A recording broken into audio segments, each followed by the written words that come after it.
Dang. O-M-G. What the hell's going on here? Dang. O-M-G.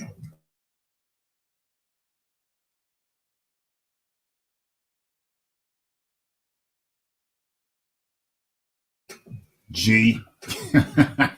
Second time in a row we've had that craziness, the feedback loop. Hey, well, I'll tell you one thing, at least it means that we know that the sound is in order. Order in the courtroom. But we still have to make sure. We still have to go through the procedure. It's like the RDCR. When we launch one of these lives, it's like NASA. We have to be strict and rigorous with the procedure for every launch of a new show. That's how serious the Rafi takes it. So let's go ahead and do the sound check. We got to do the procedure. We got to do the procedure before we proceed. We got to proceed with the procedure. Okay, let's kill the music. We got to proceed with the procedure. Yeah. Okay, let's kill the music. Yeah. We got to proceed with the procedure.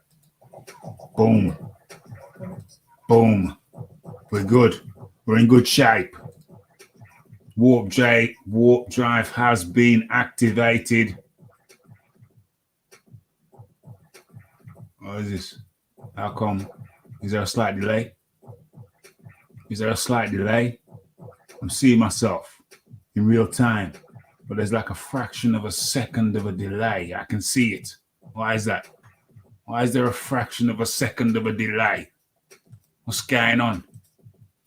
I hope Putin's not up to his tricks.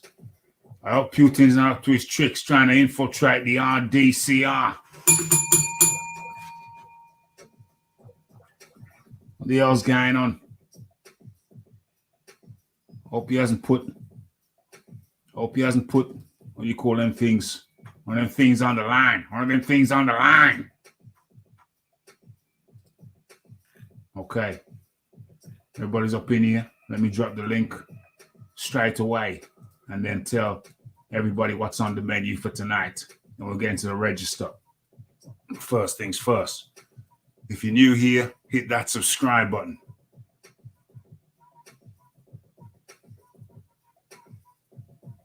What else? Dang. What else? Oh, yeah. Don't forget to hit that like button straight away. If you get a feeling you're going to like it. Hit that like button.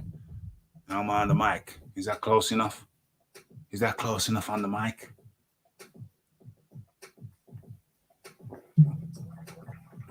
Like, subscribe, comment. Feel free to comment. And always feel free to share. Okay. Hello and welcome to the Raphael Dawkins Combat Radio. That's the name of the channel. Name of the show. What we're calling it this week. Is it Boxing Talk with Raphael or is it the wrap-up show? They're one and the same. The wrap-up show. The original wrap-up show. Don't settle for any cheap imitations. Don't do that to yourself. When it comes to the wrap-up, this is the wrap-up. We're not ramp and we're not skin up. We do the wrap-up. Okay, so what we're talking about today? Well, it's the weekend wrap-up. So we're talking about all of the action, the major action of the weekend. Some big things went down. Hold on. Let me kill that.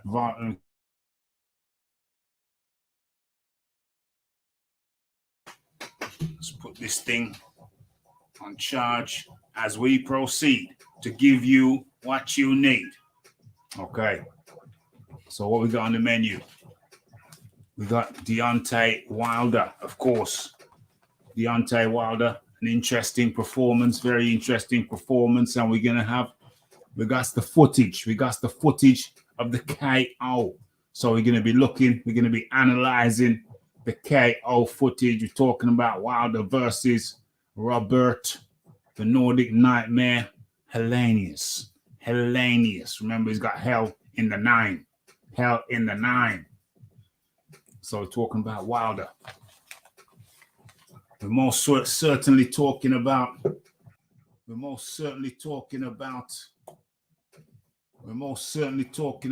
Devin Haney. Put this down. Devin Haney versus, what's that cat's name? George Kambosos.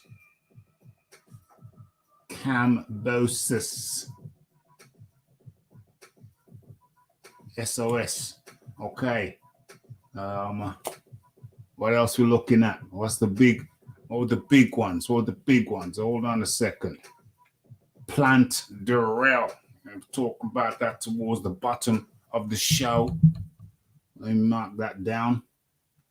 Plant v. Durrell. Of course, we're looking back at the ladies' fights. We're looking back at the Shields versus Marshall. And of course, we're looking at the Baumgardner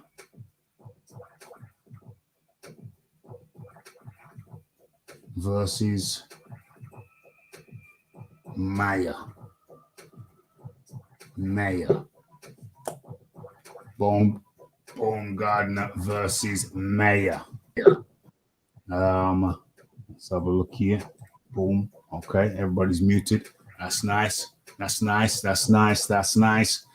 there's a number of elements. I think we're going to start with the Deontay Wilder.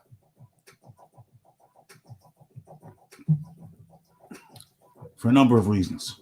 There's a number of elements. One, well, there's a bunch of elements. It's a whole damn spider diagram that we're looking at. Okay, and let me first and foremost, before we go to the panel, let me have a look through the chat. Okay. Cal L up in the building. Salute to the Combat Radio Nation. Hit that like, share, subscribe, and hit the bell icon to stay updated with news and notifications. Activate warp drive. What does it say here?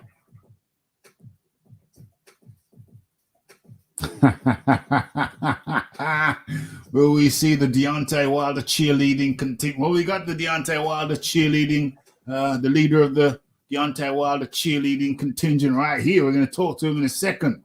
You know his name. You're talking to him in a second. And the Wilderettes, man, they sound like one of them 60s bands, you know, in the Motown, the Wilderettes. Damn, led by Diana Ross, the boss. Will the Wilderettes dismiss allegations on tonight's show?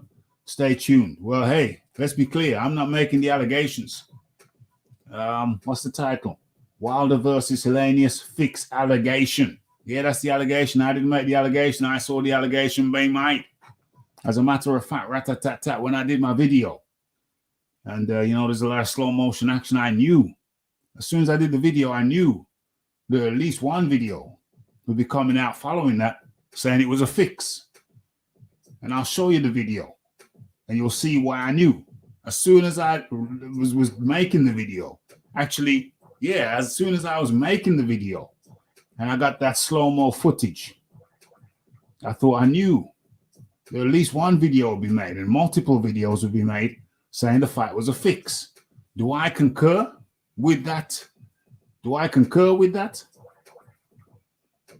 Well, the title is addressing those who say it's a fix. That's not me making the allegation. I'm not alleging it was a fix. Was it a fix? Was it not a fix? That's something we're going to talk about. That's something we're going to talk about. That's something we're going to be talking about. But understand, I'm not the one making the allegation. I'm the one who's bringing it up for discussion. Discussion.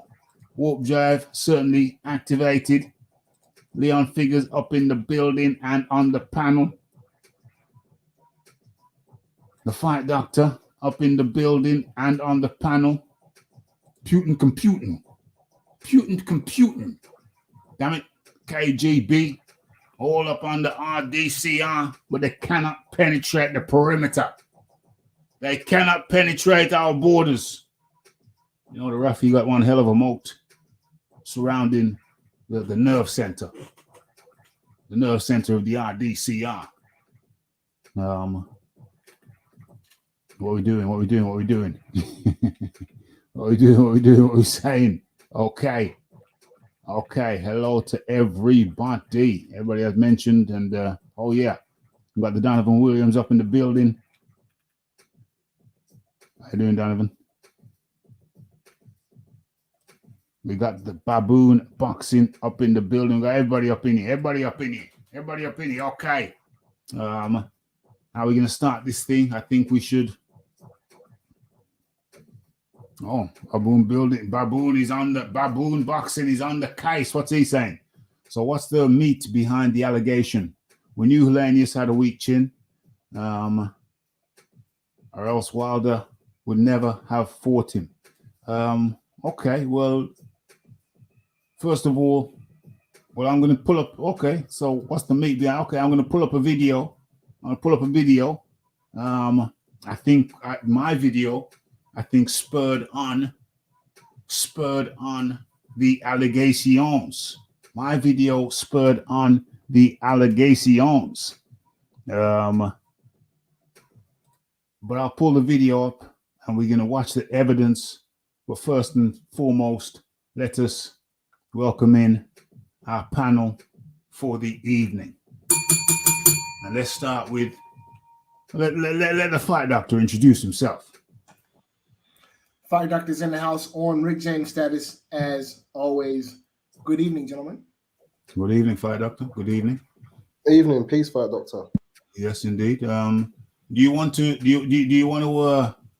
come with your opening salvo, fight doctor? You want to come with the opening salvo, or you want to look at the evidence first? Well, I mean, so I think we need to just use some common sense here, right? Now, we've seen Wilder in his last two fights get brutally knocked out. Nobody can deny that, right? Right. I'm still trying to figure out which knockout was more brutal, fight number 2 or fight number 3. Mm. So, given these facts, it seems to me that a smart matchmaker, if you want to rebuild this commodity that you have in Deontay Wilder, you would not necessarily match him tough. Right. Coming off of, 2 beatdowns. So listen, Helenenius was picked for the very purposes of what happened Saturday night. That's why they picked him. Okay? It was so if you want to say it was fixed, I would agree that the fight was fixed in the sense that this was the intended outcome, which is the reason why Helenenius was chosen as Deontay Wilder's comeback opponent. Remember, this was a comeback fight. So the fact that Helenenius got knocked out in the first round does not surprise me one bit. This is the reason why he was chosen. Okay? I mean, why would you match Wilder tough coming off of the back-to-back brutal knockout losses? Right. Okay. So that's the opening. That's the opening statement. Remember, anything you say can and may be used against you. Okay, so that's the opening salvo from the fight doctor. And in comes the man like the Leon figures. Peace, Mr. Dawkins. It's been a minute. Glad to be back. Leon Figures back up in the building. Good to have you. You wanna? Yeah, it's been a bumper weekend of boxing. Are we just sticking with the Wilder fight at the moment? But we're gonna start off with the Wilder fight. Okay. We're gonna start off with the Wilder fight and it's the surroundings. There's a bit of a spider diagram, and the reason for that is there is some controversy. There is some controversy. I will bring up the video. I made a video, and within that video, as I was making it, I saw something. I thought, uh-oh, this is going to trigger some conspiracy theorists. And when I play the video, there's some freeze frames. You will understand. Perhaps you'll understand why. Some people came out with a video saying that the fight was fixed. And I knew it would happen when I saw one of the freeze frames in the video that I was making as I was making it. So there's a whole spider diagram around Wilder. I'm going to touch on some things, and that's why people come to the RDCR. That's why the more discerning boxing aficionado comes to the RDCR, because Rafi going to be touching on things that nobody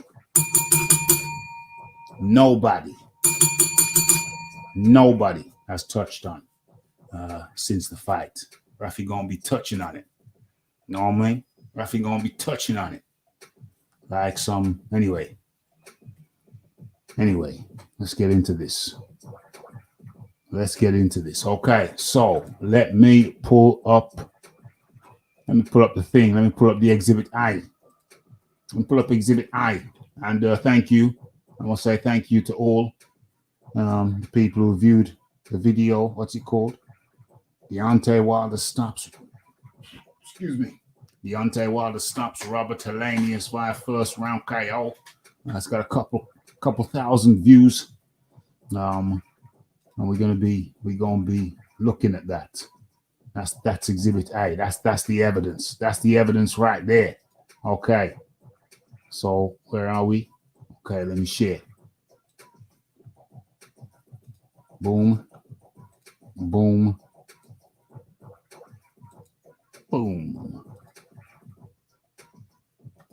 Okay. Let's see. Yeah, you can see that. Let me move it along. Oh, I think I can just play this. Can I not just play this? Can I not just let it play? Let it play. Oh, R.I.P. R.I.P. Joyce Sims. Anybody know Joyce Sims? You must know Joyce Sims, fight doctor. No, I don't know who he is. He or she. Joyce Sims. I remember. Come into my life. I got so much love to show you. That's what she used. Okay, now I know. I didn't before. Yeah, Joyce Sims. That's Joyce Sims. What else did she sing? Dum, dum, dum, dum. That was the classic. Come into my life. That was boom. That was a tune. But she did some other ones. You are my all and all, one and all, something like that. We'll do a little tribute for her shortly. Do a little tribute for her. As a matter of fact, man, let me strike while the iron's hot. Joyce Sims. Let me just touch on a couple of her classics, just for a couple seconds. Joyce Sims. S-I-M. Oh, there it is straight away. Joyce Sims. Oh, Simmons? Sims. All in all.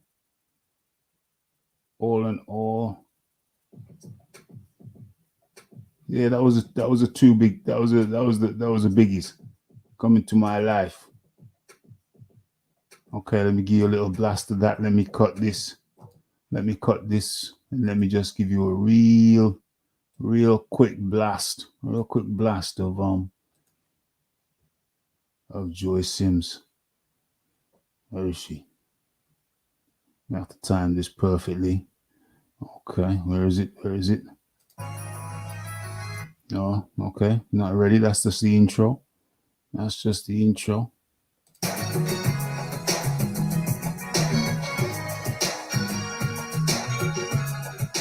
boom, boom, boom, boom, boom, boom, boom, boom, boom, boom, boom, boom, boom, boom, boom, boom, boom.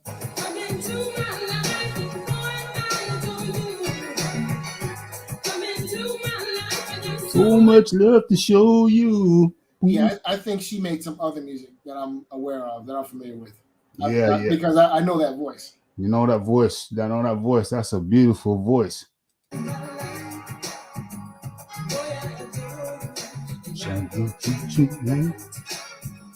Anyway, R.I.P. Joyce Sims.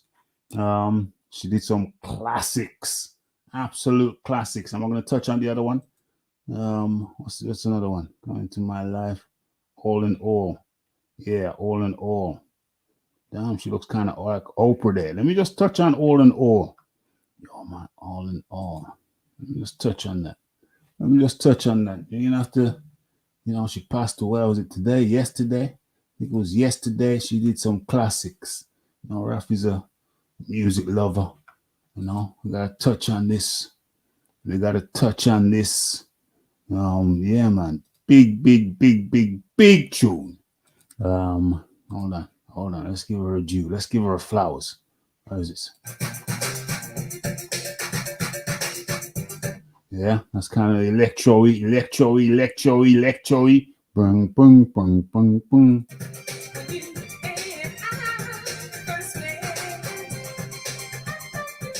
All in all. Okay, give it a few seconds so we don't get in trouble. Let's go. All in all.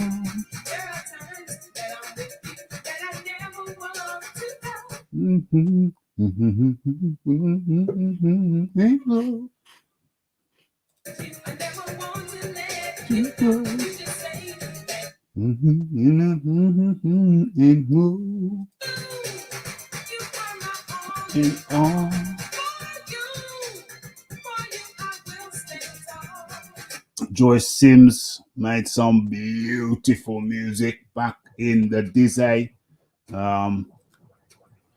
Beautiful music. Mantronics, yeah, Mantronics. Ringing the thing now. You're talking the thing now, Mantronics. Dang. You know what I'm saying? You're getting the Raphael, taking the Raphael down in memory lane. But in comes, damn, it's all going off. It's kicking off. In comes our man from the Caribbean, the Iron Kong. How you doing today? Yeah, we're in the house. It's 82 degrees Fahrenheit here. Hope everybody doing good. Leon Figures in the house, the great fight doctor, and of course Rafi on the ones and the twos spinning some music. Peace. Well, you touched me. Joyce Sims has passed away, so just giving Joyce Sims the flowers, gave her flowers. But now that Cal L brought up Mantronics, I just gotta let me just touch a Mantronics. Let me touch a Mantronics for a couple seconds. Let me touch a Mantronics. I've forgotten. Let me remind myself of Mantronics. What was that big tune? Hold on. Mantronics. What was that big tune? I've forgotten. Well, here it is. Oh yeah. Massive tune. That was Mantronics. That bass line.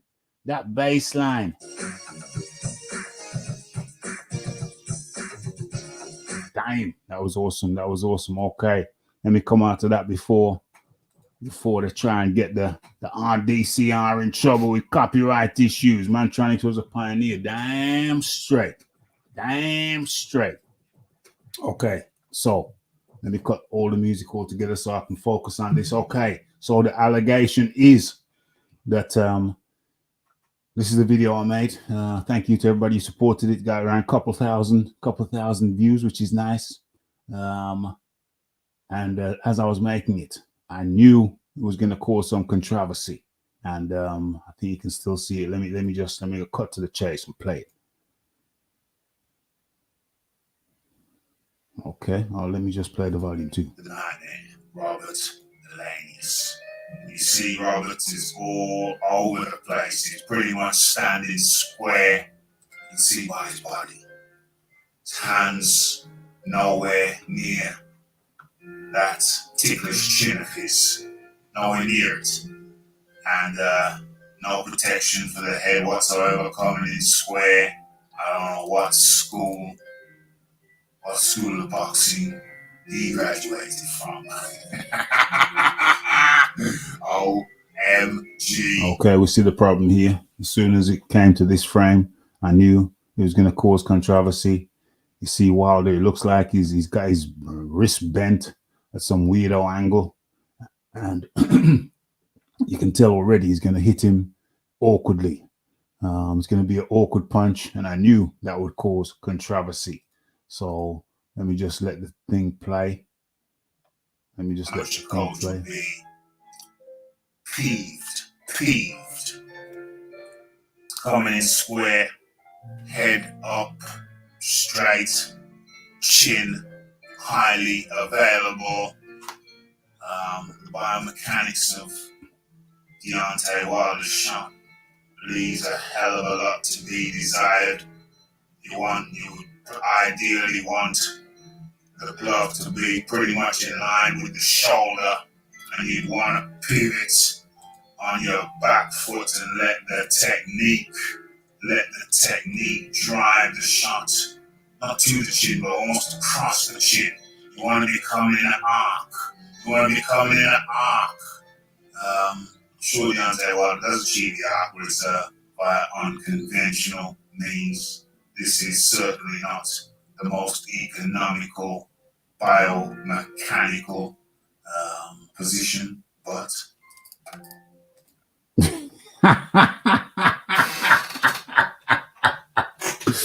okay, so I think most people would have assumed it hit him on the chin, but it didn't hit him in the chin. So effectively, Deontay Wilder hit Robert Helenenius with the fingers, because that part of the glove is the fingers. It's not even the knuckle. Knuckles up here. This is the fingers. It's actually more like the fingertips. It's closer to the fingertips than the actual knuckles. So it's the fingers. Hit him with the fingers in the face. And as soon as I saw this, I knew there was going to be controversy. Wow, is that the shot? Actually, I hadn't seen the shot. I knew there was going to be controversy, and there you have it. This is the root of the controversy, because upon this blow, there was no second blow, no follow-up blow. Robert Helenenius crumpled. I do have a suggestion, Mr. Dawkins, if I can interject.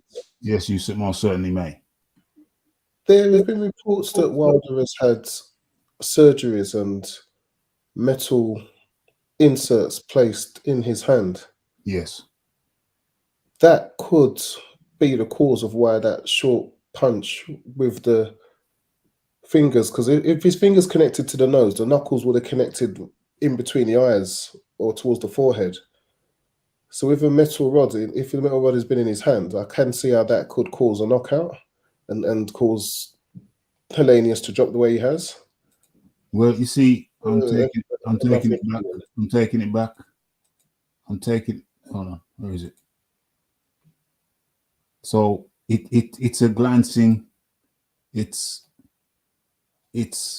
I don't see how the knuckles are anywhere near. It seems strictly fingers. The knuckles. I don't see how the knuckles are anywhere near.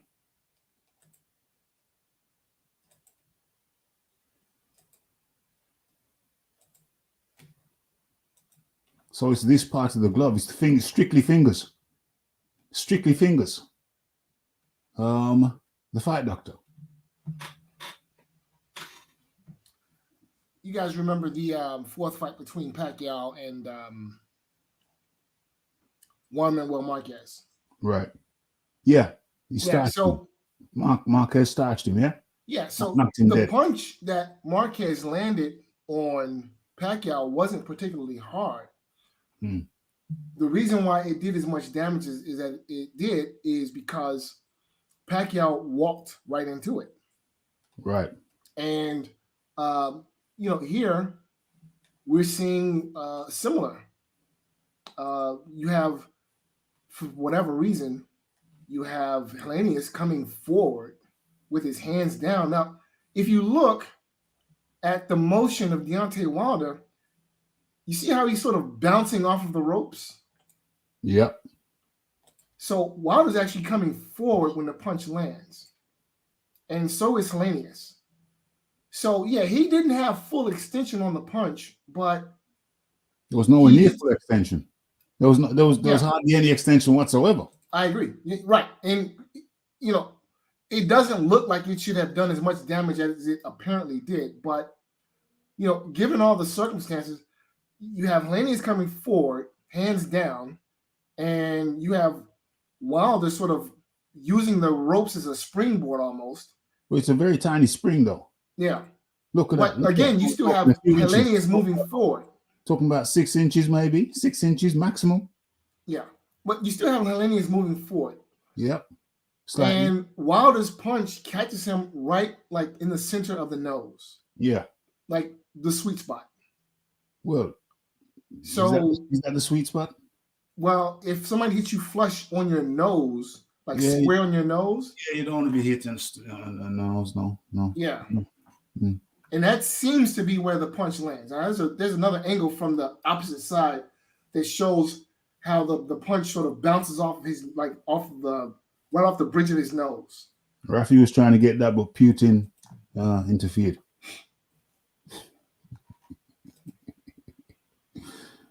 The Iron Kong. What a strange and ridiculous. Travesty, sham, and a mockery of a fight. A mockery. Peculiar. They're off almost $80. I mean, listen, man. I get it. Wilder is supposed to be this mythical, iron-fisted puncher that is God blessed, as his mama blessed him and anointed him as something and all this other stuff. Yeah. This man basically hit Helenenius with, 1-inch punch. It was Bruce Lee's 1-inch punch. Did Helenenius ask if an egg weight was in his glove? Because Helenenius felt like he was like, he had like a concussion, like he should be in like, concussion protocol from the NFL. Yeah. I don't know if it's fixed. I don't know if Helenenius is just Helenenius just dole his head completely up, like, here, Wilder, just punch me here, I'll fall down. I mean, the whole thing looks just crazy and just ridiculous. Somebody said Deontay Wilder fought AliExpress Tyson Fury. What? And it just, I don't know. It just looks ridiculous. Whether or not it was fixed or it just looks super ridiculous. And boxing needs help, especially the heavyweight division. And I'm here to say, whoever Anthony Joshua fights next, it's also not. No, well, not in my opinion. It shouldn't be pay-per-view. These men need to fight each other or not at all. Yeah. I don't care. I don't care. This fight was, for a pay-per-view fight, this was unnecessary. Yeah, it was ridiculous. It was never pay-per-view caliber. Never pay-per-view. Ridiculous. I mean, look at this debacle of a punch. Wilder, like, he closed his eyes or some shit. It looks like, when them two kids I just saw fighting in my son's primary school today. And it just looks ridiculous. You don't sit here and say, I would hold my chest out and say the Malik Scott fight was a fix. Yeah. This fight, though, I don't know what this was. It just looks ridiculous, Rafi. Well, I'm not saying it was a fix. I'm saying that other people, when I saw this clip, when I was making the video and I saw this clip and I looked at the angle of the punch, where it landed, I thought he hit him on the chin, never hit him on the chin. He hit him on the bridge of the nose with his fingers. He hit him on the bridge of the nose with his fingers. No, was no knuckle there. I don't think there was no knuckle there whatsoever. I get what Fight Doctor said about getting punched in your nose. Yeah. That could really mess up your whole vibe, mess up your sinus, whatever, right? But Robert Helenenius felt like he got struck by lightning. Like, what are you doing? You look like he got struck by one of them big caliber deer hunter shells. I'm like, what is this? Oh man. Yeah, man, them deer hunter shells, them big long elephant killer rounds. And I don't see any knuckle. I'm trying my best to see if there could be any knuckle, because Leon Figures said, "What about knuckle?" But I'm trying my best, and I don't think is that the knuckle? Does it go anywhere near the knuckle? The knuckle is at the top, surely, and I don't even know if there's any knuckle involvement there. It's his fingers. It looks like his fingers. Well, you know what they said. Tyson Fury. Pause it there, Rafi. Sorry. I'm saying pause it there. Wait, that's it. Pause it there. Hold on a sec. There. Yeah. Okay, so we got 4 knuckles. The 2 knuckles closest to the thumb are exposed, but the other 2 remaining knuckles, I think they're connecting. Okay, possible. I think they're connecting. That's because it's half the glove that's exposed, the other half. Yeah. So I do see where there's knuckle. I do see where knuckle is hitting right on the forehead. I can see a plausible thing where bridge of the nose. You mean? It ain't on the forehead, so it would be the bridge of the nose. The bridge of the nose, and okay, I get you, by the eyebrow. Yes. Yeah. Okay. So there could be knuckle action there. There could be some knuckle action. If not the first 2 knuckles, then the outside of the hand knuckle, the 2 knuckles on the outside of the hand. But even so, look at the biomechanics of the hand. Look where the elbow is. The elbow is all the way down here. The fist is here. The elbow is down here. The shoulder is here. That's not a recipe for generating power. In fact, this is called a girly punch, is it not? Well, no one's ever said that Wilder has a perfect boxing technique. He's completely unconventional. But this is next level unconventional, though. This is next level unconventional. He normally when he throws a punch, you can see how and why it would have done the damage. On this occasion, and remember, I'm not the one saying that this is a fix. We're simply debating the point which has been made by others. Some people say it's a fix, and we're looking at that. But this is totally bizarre arrangement. The fist is here, the elbow is down low, and the shoulder is up high. This has never been seen in a textbook. You will never see this arrangement in a textbook. Leon Figures. Yeah, I mean, I totally agree. It is totally unconventional. But I'm just imagining that if it is true that he's had steel rods placed in his hands, that could be attributing to how these knockouts are happening. I've heard the argument about the titanium rods. I find it difficult to think the commissions would not have looked into it. His opponents would not have commented on it. But I do hear it. Because wouldn't that? I mean, we say commissions looking in stuff, but then you got therapeutic use exemptions for stuff, and things are allowed to happen in boxing. I think things are allowed to happen. There are ways to make things legal or within the rules. And if you've got enough money and power and influence, I mean, I've seen famous footballers in England blatantly caught on camera attacking a DJ because they wouldn't let him have a go on the decks, and the guy walked free because he had the right money, power, and influence on the right legal team to get him to come off scot-free. Now the guy's minding his own business, doing a set, and the footballer comes and asks him to have a go. He says no.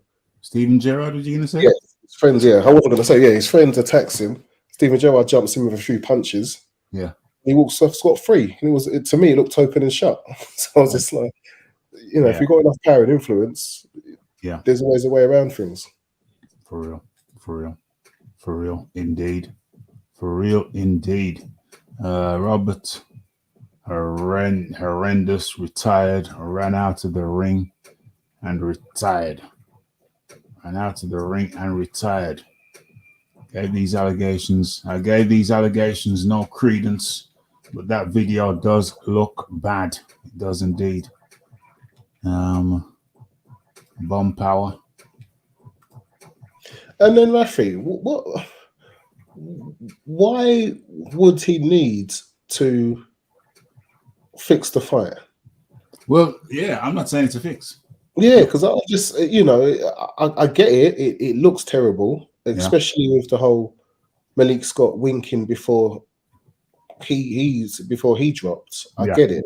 Yeah, I get why it's getting traction, but I just don't understand why he would even need to. I just didn't, I didn't have Helenenius being able to beat him. Helenenius, as much as Helenenius does get hit. I mean, I wasn't expecting him to get hit with an unconventional shot like that. I was expecting a more standard straight right hand to land. But I just don't see the need for trying to. But then again, I don't know. What was the need for trying to fix the Malik Scott one? I don't know. Well,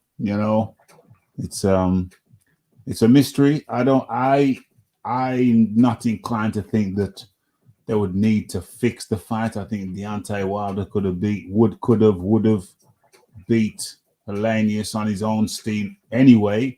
So I'm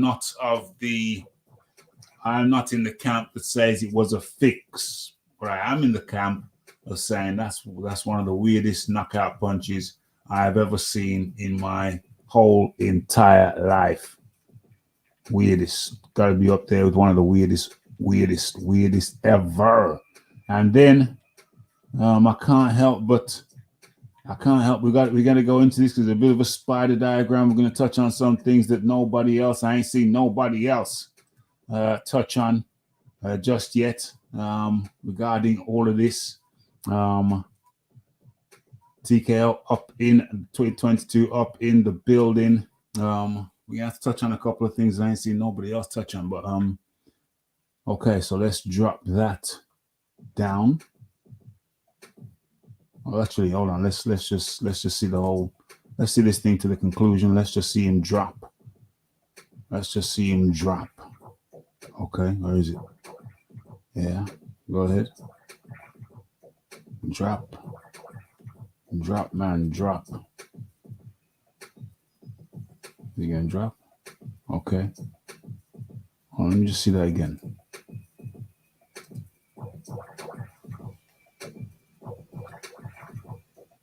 Okay, so that wasn't the striking hand.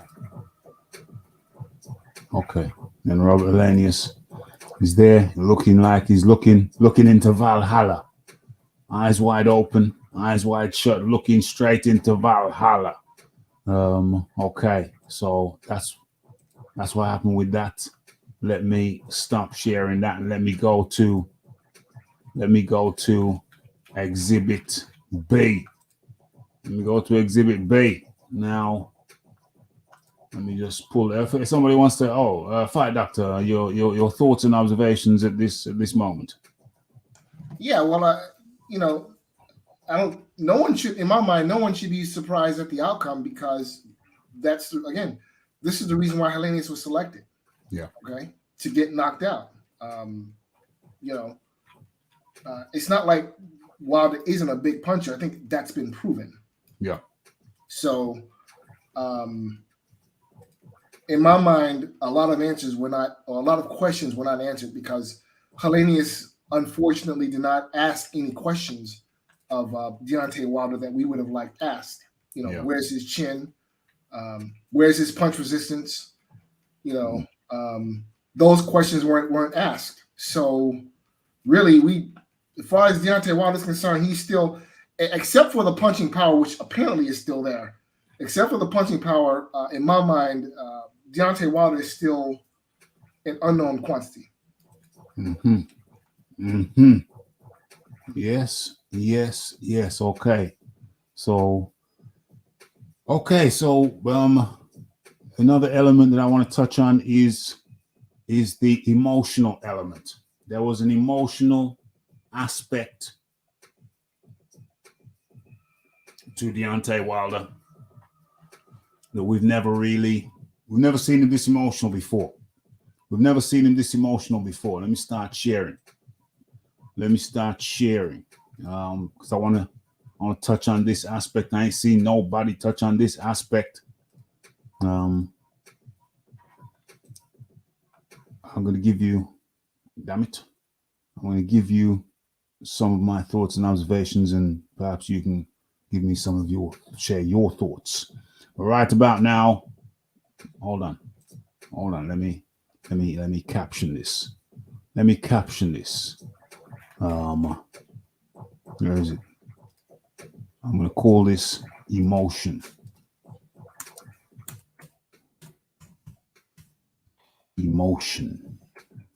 It's scrolling.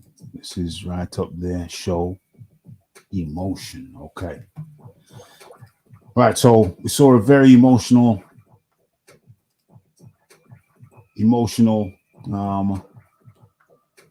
Wilder. This is Wilder in the pink. Before anybody says, Raphael, you're wearing pink. This ain't pink. This is lilac. This is powder lilac. Okay. So Wilder goes into Helenenius' suite, and I wonder how much of this I can play. No, I know a specific part that I want to play. He's apologizing profusely. He's apologizing profusely to Helenenius.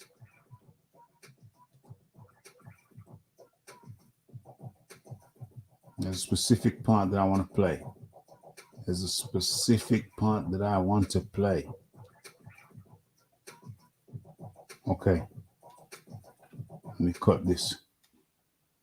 Wilder's talking about the pain that he feels inside when he has to knock a friend out. And yeah, I've said a lot of things about Wilder, and a lot of it is half joking, and but this I feel is genuine emotion. So I'm not actually mocking the man here. I do believe this is genuine emotion. And let me also say at this point that I think a lot of this, and also his emotion that he showed in the post-fight press conference, I think a lot of this has to do with his ayahuasca. And once again, I'm not joking. A lot of this has to do with his ayahuasca experience. Remember, Wilder has gone into the jungle, the Peruvian jungle, and he has taken part in a ceremony which a lot of top people have taken part in. Top shatters. Joe Rogan, Mike Tyson, and many. They have sipped the ayahuasca and had the DMT experience. And I think what that does is, if anybody's never researched the pineal gland, I suggest you research the pineal gland. It would be too much for me to get into right now. But if you do some research into the pineal gland, the third eye, if you do some research, it's going to take Rafi too long to get into it. But it opens up. Let me just give you a couple of seconds. No, let me stay on track. There's this spider diagram going on here. Let me just try and stay as linear as possible within the spider diagram. Okay, so hey, Raph, I got a phone with my brother. Hey, Iron Kong. It's been great having you. Hold on. Take care, Mr. Kong. Yeah, it's been great having you. Shout out to the Iron Kong. We'll talk again soon. Hey, peace to y'all, man. Have a great evening. Absolutely. Likewise. So where are we? Let's get back into what the hell's that? I ain't seen that page before. Let's get back into the sharing. Okay, my screen looks all weird now. Why does it look so weird? Okay, it looks better now. Okay, cool. Okay, so Deontay Wilder has taken part in the ayahuasca ceremony. He has had something of an awakening, no doubt. And pineal gland, the pineal gland. He hasn't had an awakening of sorts. Let me share my screen. State line dark cycle from the environment confers pineal gland and melatonin. How do I find a pineal gland? What is the function of the pineal gland?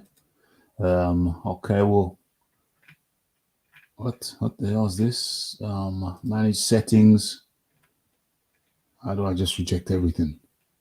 How do I reject everything? Disallow all. Okay, thank you. Oh Lord, get out of here. Okay, let's just stay linear.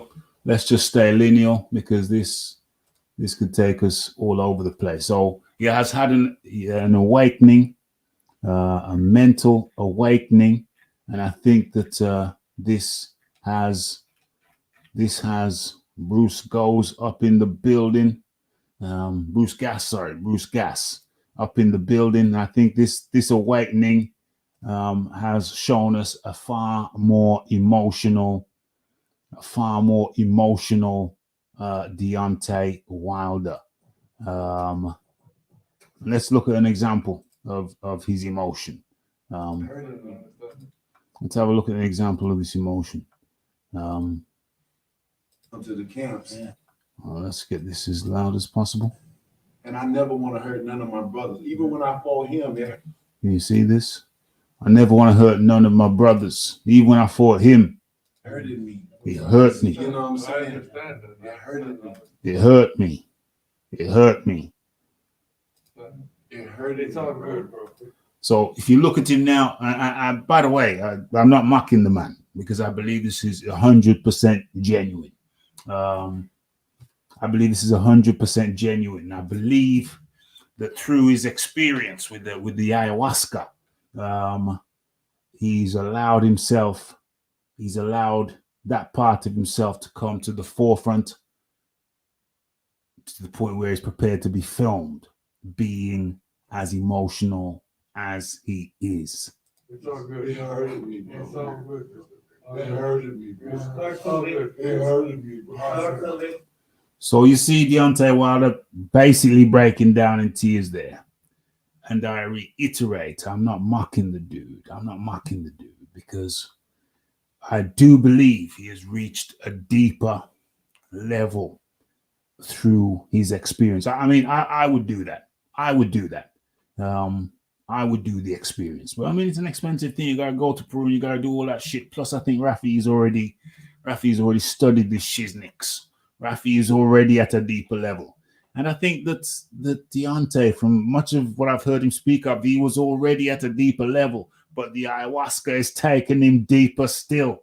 I think it's taking him deeper still to the point where he doesn't mind being filmed, being very, very emotional. It's okay. You know what it is? Hey, you know what we call it? We call it tough love. So, you know, that's where Deontay is now. Whereas at the point he's very, very deep, emotional. I know sometimes, you know, we mock him, but I think this is genuine, deep emotion. He goes on at a certain point. Where is it? He goes on at a certain point. I've been fighting my whole life. That's the only time. But Malik, Goes on at a certain point. He said, I think this is an interesting point here. Hold on a second. give him opportunity. Now he can provide for his family. Now Malik, So yeah, we're giving him an opportunity, Helenenius an opportunity. Now he can provide for his family, and I think what Wilder says here is very telling. It's very poignant. he can provide. That's what he said, but look how we gotta do it though. It sucks. Look how we got to do it, though. We got to basically kill each other. And I think that's very deep. It's very poignant, and I think it's all genuine. That's just me, folks. That's just me. I think it's all genuine. The fight, doctor. So, Emil Griffith, Benny Perret. Yeah, killed him. And yeah, so Emil Griffith essentially beat Benny Perret to death in a fight. Yeah, because Benny Perret called him a homosexual, which he was. He made a derogatory Yes, a comment towards Emil Griffith concerning his sexuality. yes. And from what I understand, after the fight, Griffith was never the same. Right.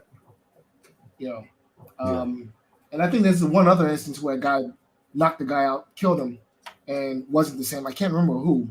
Well, Nigel Ben pretty much killed Jerry McClellan. Yeah.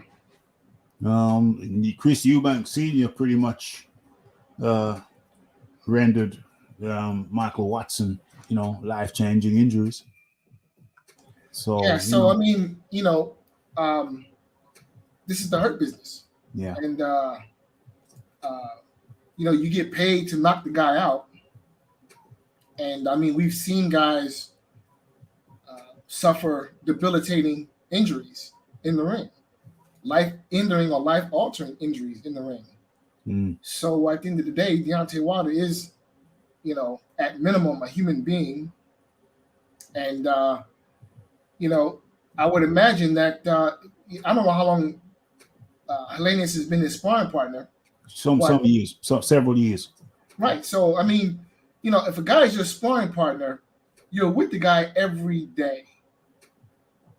So if you're with someone every day, it's difficult not to establish some type of emotional connection to that person.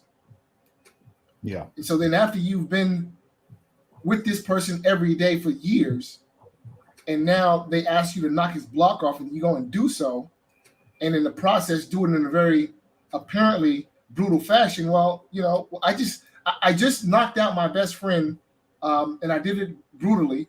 Maybe not my best friend, but a good friend of mine, a person I see every day, I'm with every day. How are you think that's going to make most people feel? They're going to have some type of emotional reaction. So I don't see anything particularly out of order with what Wilder is doing here. It's just him. Listen, that pineal gland has opened up. It seems like, and he's he's always been, in my mind, a genuine person. Yeah.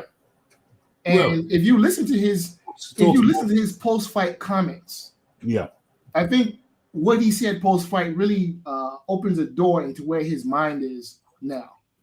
And I think he's tried to establish that spiritual connection to the rest of humanity, if that makes sense. And this is just an outward showing of an inward movement. Yeah. You think it's genuine? Yeah, I think so. Again, like I said, if you listen to if you pay attention to what he said post fight, I think that tells you everything you need to know about where his mind is nowadays. Not everybody believes it's genuine. All this is totally fake, says Larry Liston. OMG. Well, that's good because it shows that different people have different perceptions to make the public conceive or believe Wilder or conceive Wilder or perceive Wilder in a positive light. Okay, you see, there's that's why we're here, for different opinions. The Leon figures. Wilder's always been an emotional character. Okay. He gets highly aggressive, highly. What's the word? When you hear him talk about his children, it's always extremes of emotion. Mm. So this doesn't surprise me. And he always talks about how he's blessing his opponents with an opportunity to make money. He's got this grandiose way of talking about himself as if he's adorning people with gifts of opportunities. And I do believe he sees himself as above human, something special about him, and he's able to use that divine power to Bless cast people's rays of, to pass godly gifts to mere mortals. But how can I put it? It's something he genuinely believes. That is his. Deontay Wilder to me is a man that speaks his truth, and he does not give two craps whether anybody else understands it, because as far as he's concerned, from my outside opinion, not knowing him, as far as he's concerned, people don't understand because they're not blessed with the gifts that God has given him.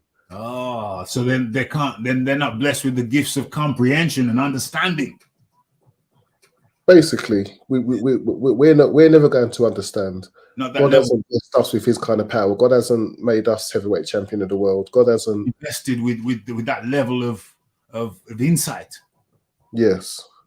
Oh. And it's just more showing or expressing that he has done something. And I look, helping people does make you feel good. And to be able to say, if it wasn't for me, he will know what Helenenius's purse is. And he for him to say, if it wasn't for me, Helenenius wouldn't have been able to get that purse. That can make him feel good. And you know what? With all what he's been through, with the heavy losses he took, you need to be able to cling on to anything that is going to make you feel good in life. Because remember, he was talking about whether he's going to leave boxing. Even at the press conference, he was reduced to tears at the press conference as well. It's just he's clearly going through a lot, and he's doing whatever he needs to do to get through it. Yeah. I mean, I personally wouldn't be there hugging a load of them men. I'd be going home to telly every night and hugging up on her. Well, he's been with her a couple of years now, so maybe the club. I mean, he's just an emotional guy. So you don't know if it's pineal. You don't know if it's the ayahuasca opening up his pineal gland. I don't know if he ever needed ayahuasca to open up anything. He kind of lives in that realm anyway. Yeah. With that, he lives in that I'm in the spiritual realm, and he was saying about how he drowned when he was younger, and he kind of doesn't need drugs to do that. He can naturally get those highs from thinking he's been saved by God and he's been given a destiny, is destined and stuff. Because he's not like normal. Because Clarissa Shields was saying something about, she talks the way she is, but she's like, when I do it, when Mayweather does it, when we work hard. Yeah. And they are both known for working excessively hard in the gym, but Deontay Wilder isn't known for that. Yeah. He's like, they're saying they want the respect for the work they do. Yeah. Whereas he's saying he wants the respect for what has been given to him by God. So it's a different type of. It's a different type. He never boasts about how much work he puts in. He never boasts about those kind of things. It's just more about what God has blessed him with and how he blesses other people with. He shares those blessings, and he will bless whoever whatever opponent he faces. He blesses them with the purse, and he blesses them with being on pay-per-view, and he blesses them. Yeah. And he blesses them with being knocked out, and he blesses them by saying how terrible it is that he's going to try and get in the ring and try and kill them. And that's how they have to make their money. he's just a very complex character, but it's I don't know. It's an amazing psychological case study of a person. He's just very, very interesting. And yeah, I don't know. I don't want to. If I talk more, it's just going to get more and more disrespectful, and it's I don't want it to be like that. Oh my gosh. But you see, the Fight Doctor, has there been a change? Because before he was saying he wanted a body. Now, actually, I'll stay with you, Leon, before I go back to the Fight Doctor, because before he said he wanted a body on his record, and now he's crying tears that he knocked his friend out. Leon Figures. He wanted a body before. He wanted a body on his record. He insisted on it. Has he said he no longer wants that now? Is he now changed, or is he? They haven't pressed him on that. They haven't That's touched what I on mean. it. So, as he said, because I think in the press conference they said to him, what was your feelings, and he was like, from what I gathered, I can't remember the exact words, but it wasn't worrying about his health. It was just more, well, I'm here to knock somebody out. I can, I'm here to win. Mm-hmm. It's just and he says when he steps into the ring, that's in. And to be honest, I've not got a problem with that. You have to get into a zone. Yeah. I don't think it's safe for you as a fighter to get into a zone if you're trying to hold back. When you're in there, because your opponent might not be trying to hold back, and it's the hurt business, and you have to go. And to me, if you step in the ring with somebody, giving them the respect is by not taking it easy on them. I think it's more disrespectful to step in the ring with someone trying to take it easy on you. Yeah. That's disrespectful. If you, I know from experience, if you're in the ring with a friend, you try and bash them up. The more fearful the opponent, the more you're going to try and bash them up. Well, it's different. It's different. There's different friends. Sometimes you want to teach them something, but if you're in there with a vicious guy, a vicious friend, then you're going to want to beat him up because he's vicious. If you don't beat him up, he's going to beat you up. And then if you're in there with a non-vicious friend who just wants to move around, then you just have a nice little move around. It depends. But at a professional level, then you have to assume that's a vicious guy who's trying to take your head off. So the viciousness level will be at 11. You want to take him out. Plus he's a friend. Plus he's in your circle. You don't want to be the loser because he's in your circle. So you're going to want to take him out.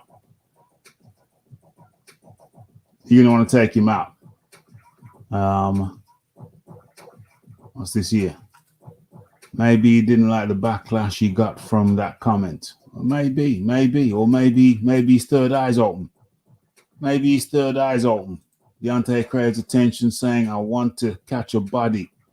Is that what he thinks? His diehard fans wanted to hear. Pass the tissues, bro.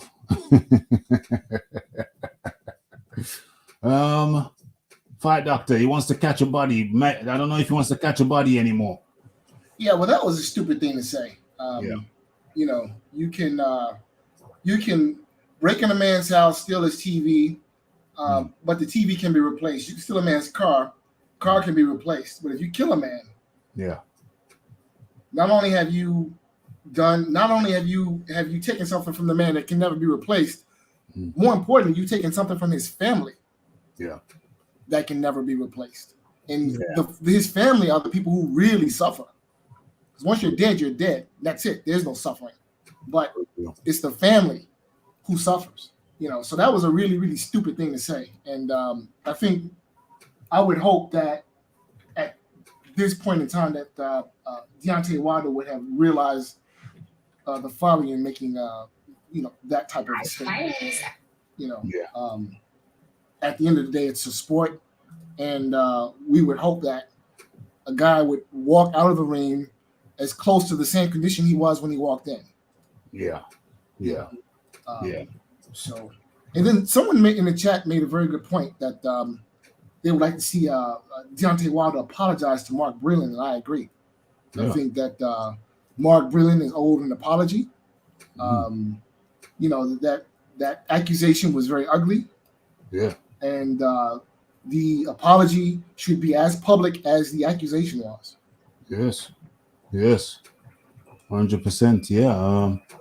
Yeah. So it'd be interesting to see how much he's changed. I mean, the apologies, how much his pineal glands opened up. I mean, is he opened up to the extent where he can at least show some good sportsmanship to Fury, and perhaps take back some of the things he said about his longtime coach, Breland, Mark Breland. Has he reached that level of development? I think he believes that. I think he honestly believes that. I think that's his truth. Yeah, I think that's how he rationalized what happened to him. Yeah.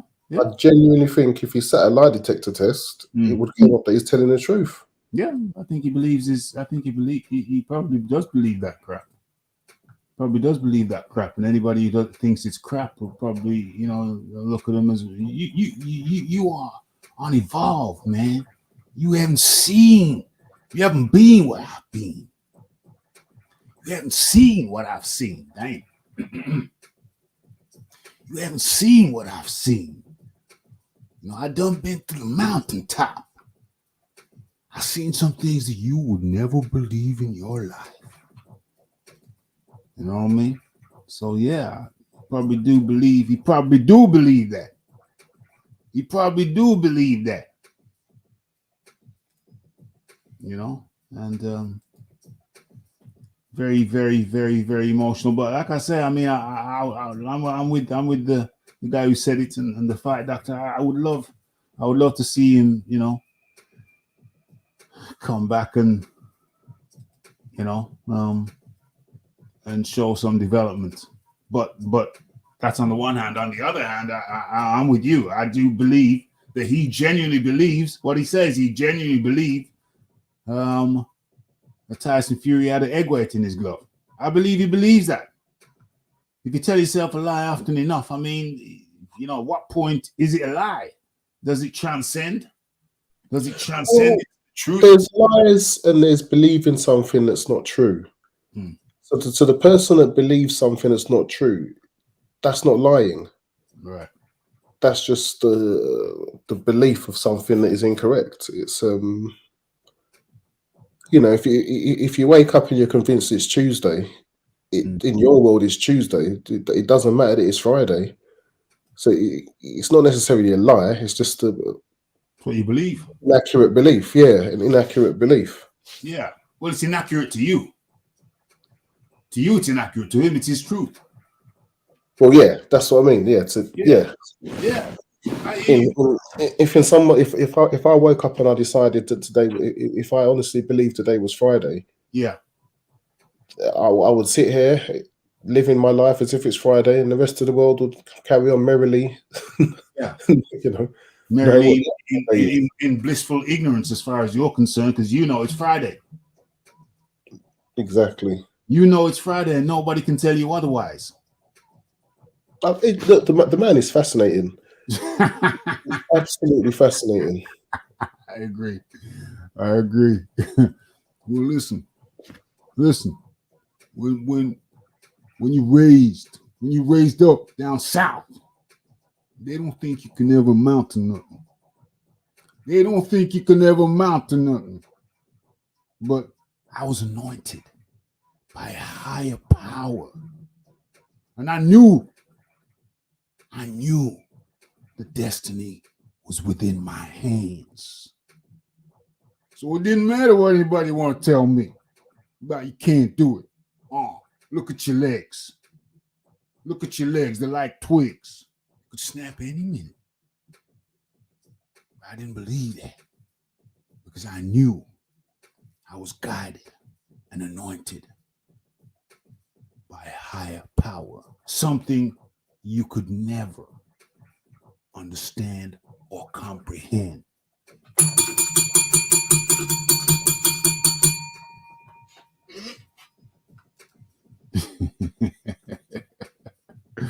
Oh, So can I chime in on Tyson Fury? of course. I don't.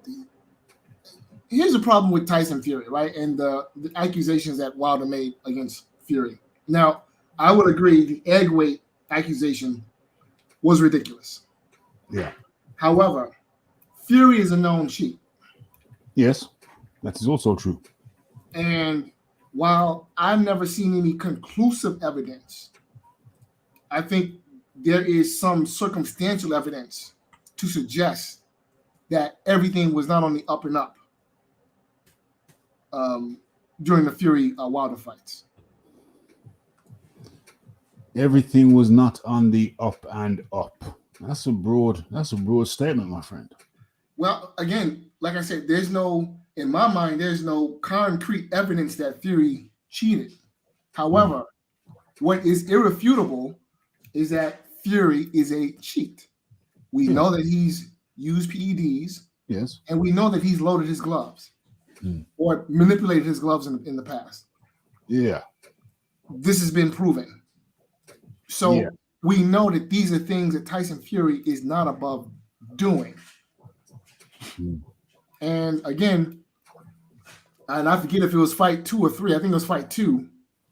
When you look at how the left glove was flopping about, in my mind, that I've never seen a glove contort in the way it did backwards when the guy is throwing a punch. The guy is throwing a punch, and the glove is contorted in the direction opposite of the way the guy is throwing the punch. I think that was the first fight. I think that was. Yeah. So it's like, how does that work? So there's circumstantial evidence in my mind to suggest that something was going on in at least one of the Fury fights. Yeah, it's what you know, it's what you can prove. Or it's not what you think you know, it's what you can prove. You know what I mean? Conjecture, in fact. You know what I mean? Okay. Didn't know we were talking about Fury. Yeah. Sure thing. Kevin Kilgore, Reality's Voice, Larry Liston, all up in the building. The counter, all up in the building. Okay. Hit that like button. Hit that subscribe button if you have not subscribed. And hit that, and don't be afraid to hit the share button. Baboon Boxing, up in the building. All the hate he generated on all the cheating BS. Yeah. She cry about that. You know what I'm saying? And all he's got a lot of sins. He's got a lot of sins himself. He's committed a lot of sins himself within the game. Defying people's names. So he's not without sin. He is not. He's one of the sinners. He's defamed people's name. He defamed Mark Breland's name to the hilt. So he's not without sin. He is not without sin. That's for sure. Okay.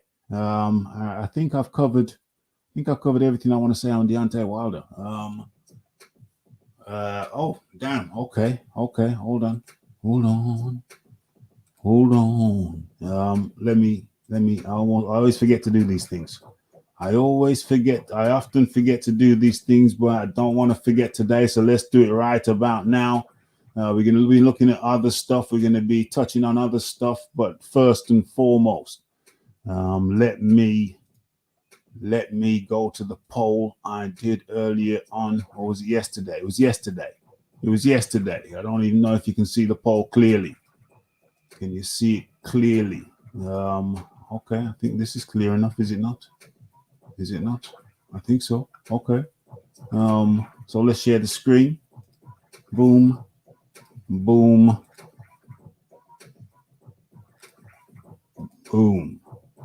Okay. Damn.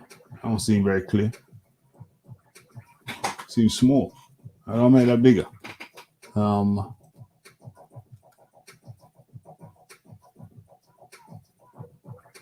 Oh, can I just do that? Yeah, that should be better.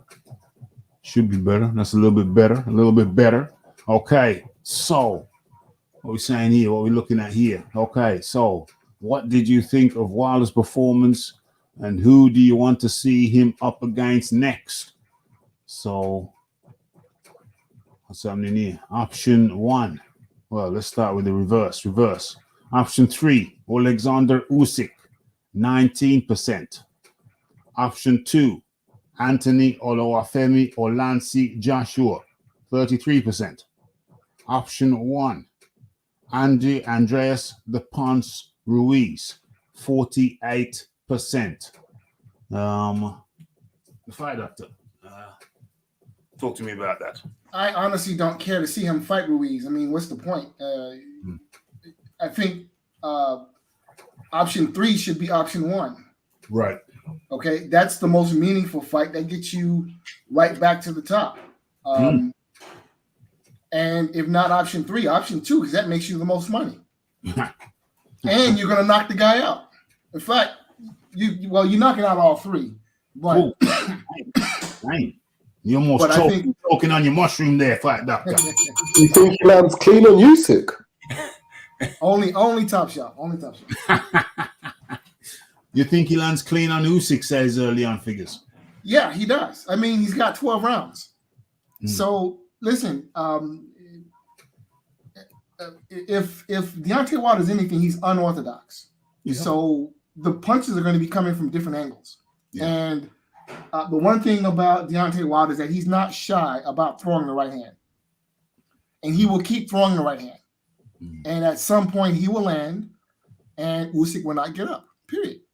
I mean, it's probably going to be some situation where Wilder's down on the cards, and it'll be a Luis Ortiz situation where, you know, Ortiz was dictating the pace and outboxing Wilder for stretches of the fight, and then boom, and then that's it, lights out, game over.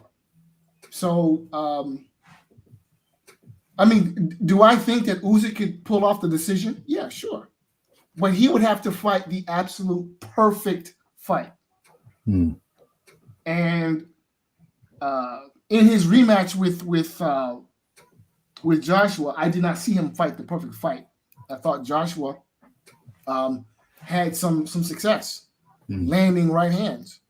But again, you know, in Joshua, Usyk was fighting a guy who, by his own words, is not a 12-round fighter, whereas Wilder carries his power late. 214, he's a 12-round heavyweight at 214 pounds. So yeah, I like Wilder's chances in that fight very much.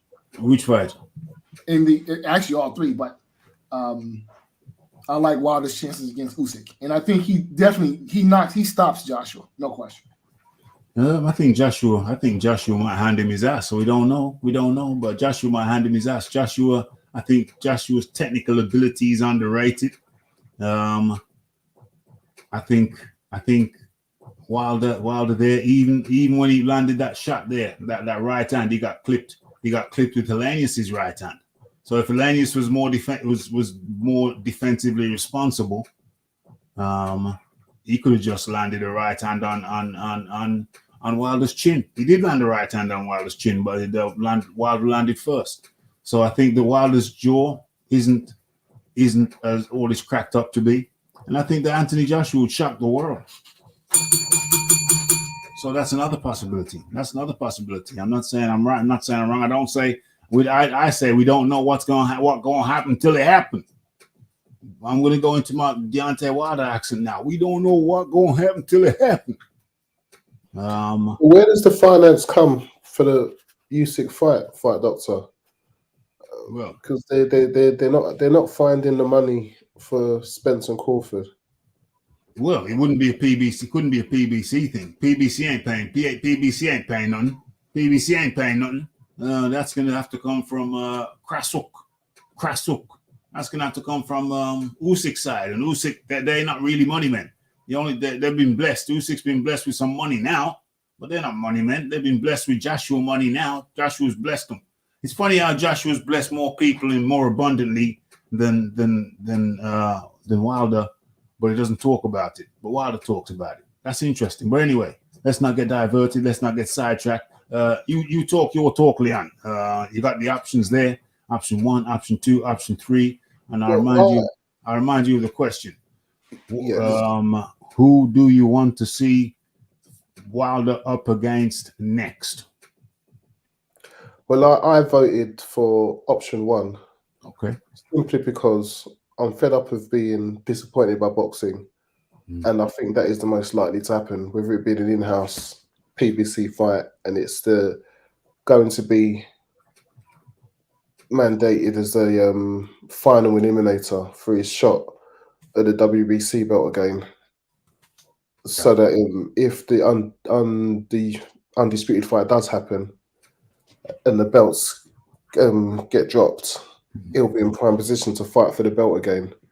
Yeah. Or there's the 4th fight with Tyson Fury. Jeez. I mean, I just don't see him going to the zone. I still see the same issues with the Joshua bout. With the Usyk, I just don't see where the money's going to come from to pay both fighters what they need. I mean,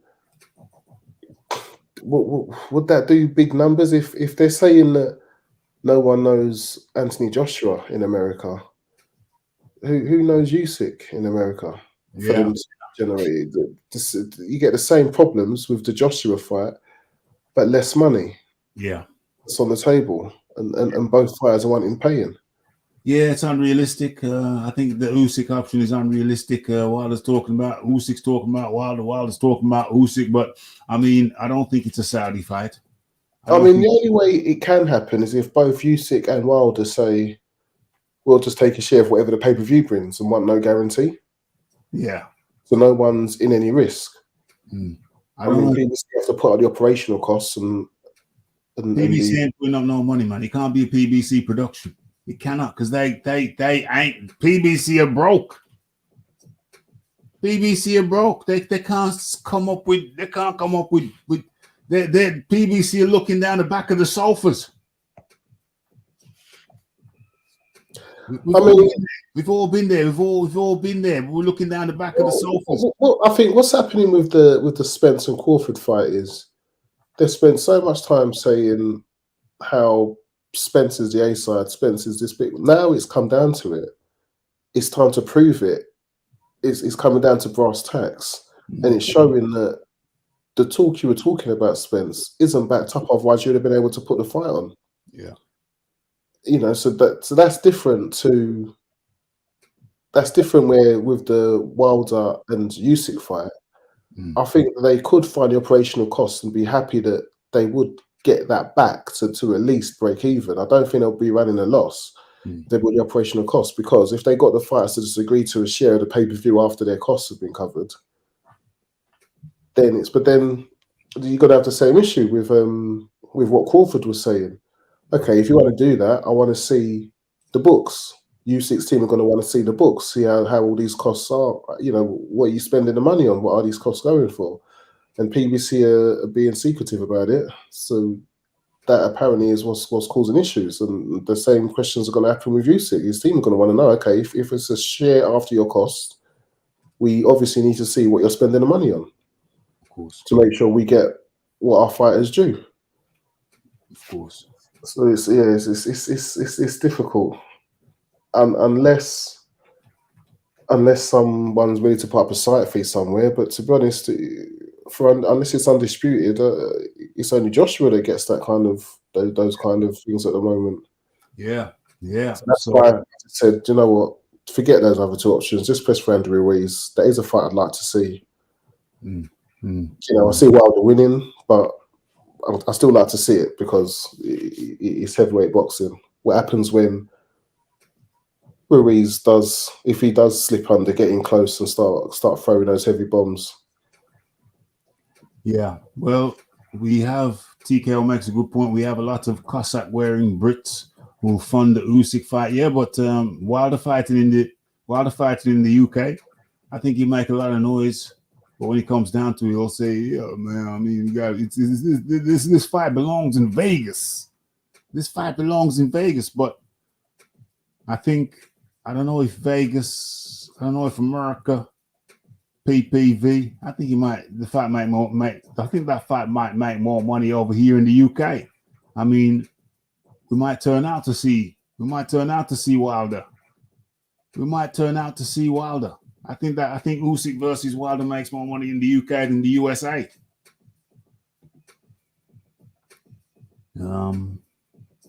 Potentially. Me personally, out of those three options, I think it's PBC. They're going to go PBC. That's Andy Ruiz. And the one I'd like to see the most, and the one that makes the most sense, is the Joshua fight. One I'd like They're personally. both coming off the back-to-back losses. Well, no, not now, because Wilder's just had his win. Yeah. But they're both in a rebuilding phase. Yeah. And the intrigue is still there. Yeah. But I'm just fed up of discussing fights that make the most sense, because we know with boxing politics, it's just not going to happen. Even now, both fighters in such a lower state boxing record wise, yeah, where they were before these both undefeated knockout artists, and now they've got multiple losses. Yeah, They still won't. I still don't think that the egos of the two teams would be able to make them reach some kind of agreement. Because to me, it's simple. PBC has the US broadcasting rights, and the Zone has the rest of the world broadcasting rights, and that's how you do it. And then they have a 50-50 split. And get the fight on. But that's too much like common sense, because PBC are going to want to have more than a say of just the US market. They're going to want other markets, and Matchroom are going to demand more than a 50-50 split. It's just never going to work. And then Eddie Hearn's going to say something insulting about somebody, and PBC will just stop replying to messages. We just know it's never going to happen. Fury's next two fights: Chisora 3 and Wilder 4. That could actually happen. There is a very high possibility. Well, I said before that don't rule out Fury Wilder 4. People thought I was joking, but if Wilder beats Andy Ruiz, and that's very possible. Although, to be honest, I think that's a 50-50 fight, because I mean, is Wilder a known entity right now? Is he a known entity right now? I got that as a 50-50 fight, so I really don't know which way that would go. But it's PBC. They're going to make it happen. It's a final eliminator. Deontay Wilder versus Andreas the Punch Ruiz. And yeah, I think it's going to happen again. It's going to happen. Wilder v. Ruiz. The winner gets Fury. It's crazy.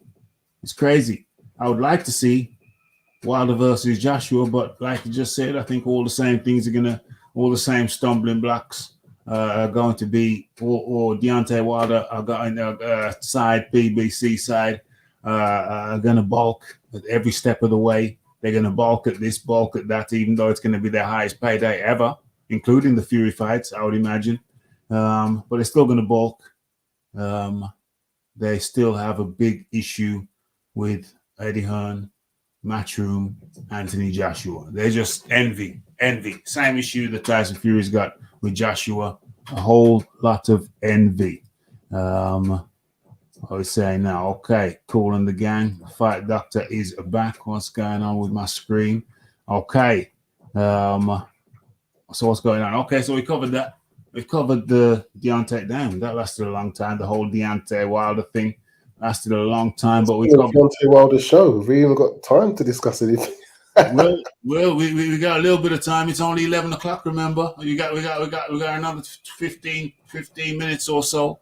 We got another. Yeah, because there was many other fights that I wanted to get my teeth into. Yeah, we're doing that right now. But we had to thoroughly forgot McDermott 3. Yeah, McDermott's out of shape now though. But yeah, we had to do this thing thoroughly. I've listened to other shows and they just skimmed on it. I just wanted to do a show where we got right to the heart of this Deontay Wilder story, with him coming back, the emotional aspects of things, the trip to Peru. I want to do a show that really dug down into it, and I think we've done that. Okay, but there's other things on the menu, and we're going to touch on them. I looked at the Devin Haney fight, Devin Haney versus George Kambosos, and I struggled. I didn't give George Kambosos. People, tell me in the chat, what round or rounds did you give to George Kambosos? Because I marked it and I was struggling. I was trying to give Kambosos a round, but I could not give George Kambosos a round. People in the chat, people on the panel, please tell me, what round or rounds did you give George Kambosos? Because I struggled and I couldn't give him one. To me, it was a total wipeout. The fight doctor is back, I believe. So the Devin Haney hate needs to stop. Period. His exclusion from the pound for pound list at this point, if they continue to exclude Haney from the pound for pound list, in my mind, that's a travesty. He boxed beautifully. He showed grit, determination, toughness, and he demonstrated that he can beat you with his jab in the first fight, and in the second fight, he demonstrated he can beat you with his right hand.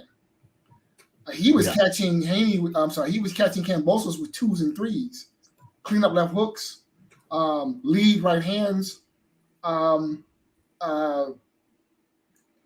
only thing that really made the fight competitive in my mind is the dirty tactics and brutality that Kambosos attempted to bring to the fight. But Devin Haney was up to the task. He's like, okay, you want to get down and dirty and in the gutter? I'm your man. I'm your man. And, it was he, in my mind, I was thinking he looked like a cross between Floyd Mayweather and Bernard Hopkins. You know, the gifts, the physical gifts of Floyd Mayweather, but the boxing savvy and tenacity of a Bernard Hopkins. It was a beautiful thing to watch, I think. And as far as I'm concerned, the Devin Haney hate needs to stop, and he needs to find a spot. Whoever is voting on these pound for pound lists, Devin Haney needs to be included in the top 10. There's no excuse. There's no question. The man won the undisputed title at 135 and then defended it in a fight. What were the scorecards? 119, 109, 118, 110? Yeah. Was the fight close? I didn't give him a round. I didn't give George a round. I'm trying to ask people, what round did you give George Kambosos?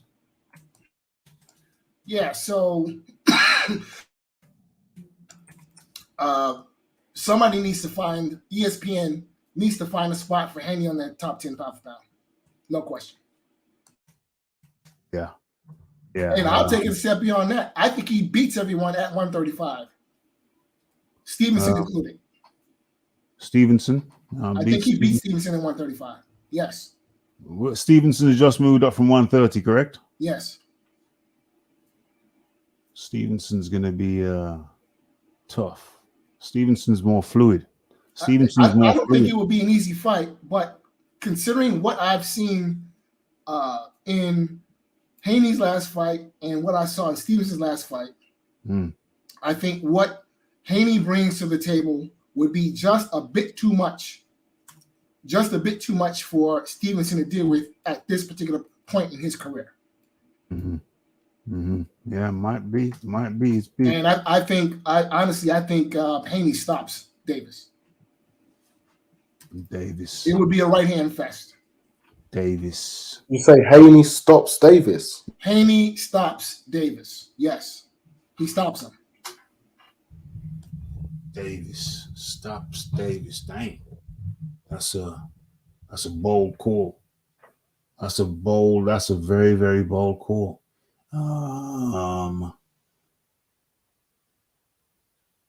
Leon Figures. What's the question? What round did you give to George Kambosos? None. It was as expected.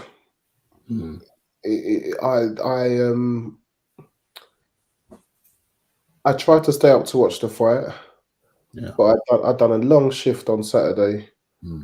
I managed to I missed your live because I had to finish working, so I missed the live of the boxer card. Yeah. But I had it on. I recorded it on Sky. Yeah. Then watched it. I watched the Dubois fight. Yeah. Then I skipped over to the Mayer Baumgardner and the Shields Marshall fight. Yeah. And then just as I'd done that, the Devin Haney card had started. And I fell asleep, and then when I woke up, I watched it on the fight was instantly on YouTube. I tried to watch it. Yeah. And I just was not engaged because it was just I knew the result. I knew what was going to happen, and so I really wasn't scoring it like that. Yeah. Fair, but it was just it did not pique my interest at all. Right. Are you saying it was boring? You saying it was boring to fight? No, it wasn't a boring fight. It was a bit of a slugfest, you know. It was, but how can I put it? It was like watching Man United play in the late 90s. It'd be exciting, but you know they're going to win. Right. You knew they were going to win the league. Yeah. But it was, you know, you can might not be boring to watch, but when you know the result, it just loses a bit. I hear that. I hear that. For me, it was I didn't stay up. I don't stay up to watch these fights. I mean, that was like 4 a.m., 5 a.m. in the morning. The Rafi went to bed. The Rafi was in bed. The only thing I did do was I left I think the Boxing Voice were covering it. They were covering they were covering the Kambosos, they were covering the Haney fight and the Deontay Wilder fight. So I went to bed, but I left the TV on, and I remember subconsciously hearing, "Oh, I can't believe it! Deontay Wilder's won in 1 round." This is while I was sleeping, but my subconscious still picked that up, so that when I woke up in the morning, I knew that Deontay Wilder had won in 1 round. Even though I heard it when I was sleeping, my subconscious still managed to pick that little sentence up. So I knew what happened. I knew he'd won in 1 round. So that was cool, but I didn't stay up for it. I went to bed normal time after the Sky card. Got a good night's sleep. Woke up nice and early. Covered the Wilder fight. Thank you to everybody who tuned into that video. Got a couple thousand views, which is always nice. And anybody who's just coming here, hit that like button, hit that subscribe button if you're not subscribed, and always feel free to hit that share button. Yeah, dominant fight from Devin Haney. I didn't give Kambosos 1 single round. I was looking to give him a round. I wanted to give him a round, but I didn't do it. Got shout out to Kambosos' dirty tactics. Shout out to the headbutts that he tried. Very unfortunate, but hey, you're a champion boxer. You're going to have to deal with that. People are going to get frustrated with you, and they're going to try every trick in the book, including headbutts sometimes. That's Kambosos for you. Bit of a dirty fighter sometime when he ain't getting his own way, but hey. So what's next for Devin Haney? I think it's going to be Lomachenko. Lomachenko is in the contract. The Bob Arum and them tied up Devin Haney to a couple fights, tied him up to this fight and the rematch. with Kambosos, and I think Bob Arum's gotten tied up for another couple of fights. What I will say is this: one of them was going to be with Lomachenko. What I will say is this with Devin Haney. He was screaming for the Lomachenko fight when Lomachenko had the belt. Yeah.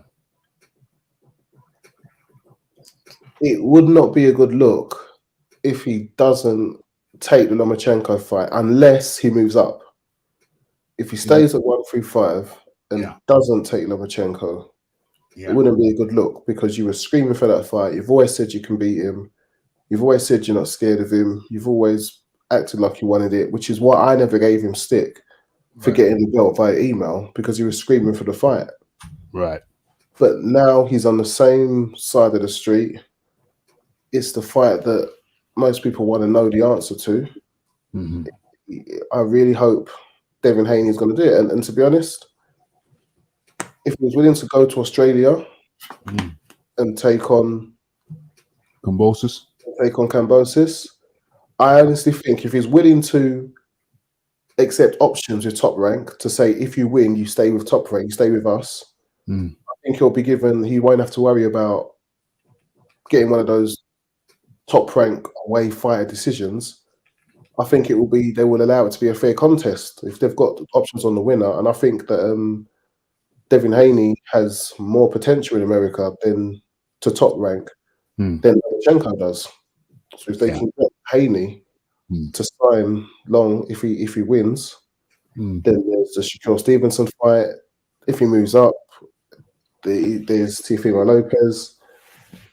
There's fights up there. There's a path for Devin Haney. Mm-hmm. So it makes the most sense. It really does, and I really hope he takes it because that would have to, if he goes in there and beats Lomachenko, even if it's a close decision, if he beats him, as Fight Doctor says, people will have to put some respect on his name because at the moment, being undisputed by beating Kambosos twice just isn't enough for him to, have his chin up high amongst the undisputed crew because of the level of opponent. It's there's still a question mark over Haney. Yeah. So if anybody has anything to say about Haney after he beats Lomachenko, they're the people he doesn't need to worry about because they will never be happy. They will just never be happy with anything he does. For real. He needs to really go for that fight, and it makes the most sense. Yeah, I think it's in the contract. I think he has to fight Lomachenko. I think it's in the contract. It's written in. Okay, so let's get on to the ladies. Shields versus. Well, I mean, we did this extensively on the day, but still, we haven't talked to you cats. So let's talk about it. The Fight Doctor. Did you see Shields versus? Did you see Marshall versus your girl Shields? Clarissa Sugar Shields. Right. Listen, so I think she underscored the fact that she's the greatest woman ever. Okay. She was, showing us flashes of Sugar Ray Leonard and the way that, she was using the Philly cell defense and, she was staying busy. And most importantly is that the fight actually, when I was sitting down watching the fight, in my mind, I thought that it reminded me of Holyfield Bowe. Wow. The only difference is that in this instance, Holyfield wins the fight. Uh-huh. But Shields ain't no power gal. Like she ain't no power punch. She ain't no power puncher. Is she a pitter-patter puncher? Is she a pitter-patter? I mean, I wouldn't say that she's exactly feather-fisted, but she's not heavy-handed. She's not heavy-handed. Right. She's not heavy-handed. I mean, some fighters are Larry Holmes, right? Larry Holmes, he didn't have the one-hitter quitter, but if Larry Holmes was landing his right hand on you consistently, you were going to sleep at some point in the fight. Yeah. And I think maybe perhaps that kind of describes Sugar Shields, Clarissa Sugar Shields. but she boxed a beautiful fight, and she was not, she was not going to take no for an answer. She was there to fight. I thought Savannah Marshall put up an excellent fight. Nothing for her to be ashamed of, and I would like to see the rematch. Honestly, it was. I thought it was the best fight of the weekend. To be completely honest, it was very entertaining. I was enthralled. I was highly entertained. How many rounds do you? Like, I don't think you marked it with pen and paper, but how many rounds did you have in your head that Shields won? To be honest with you, I was so entertained with the back and forth that I didn't really think to score the fight. But yeah, I think that the right person got the decision. Okay, that's fair.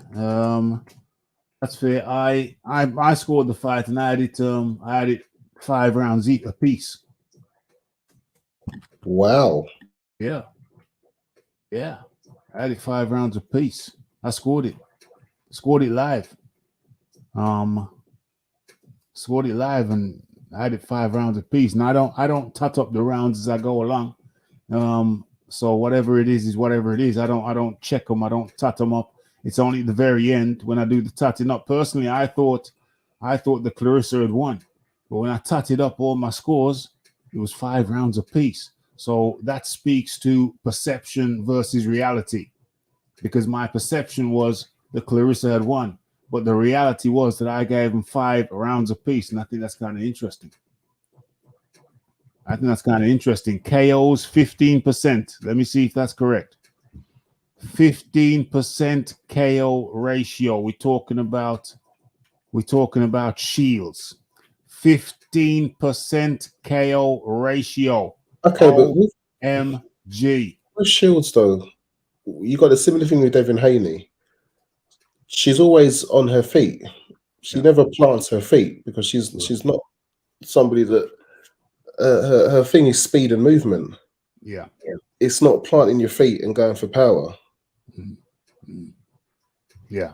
Because Marshall did say that she did hurt her when she hit her. She and we have to give her respect. She stepped in the pocket with a known puncher and trusted her defensive prowess to get her through.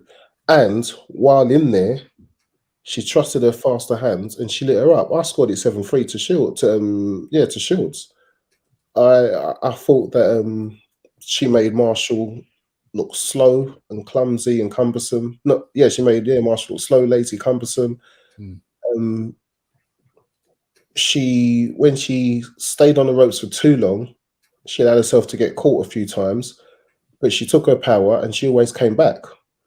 So so that's why I get it. There were 5 decent rounds from Marshall, but I think that even though she landed those power shots, Shields would have landed 4 or 5 counters in reply. Now, normally I prefer power shots, but I'd give them 3-1.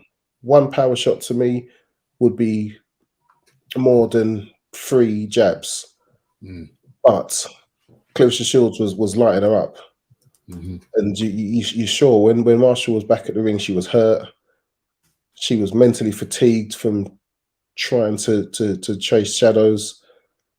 She just didn't look so slick, and so it's just a perception of it.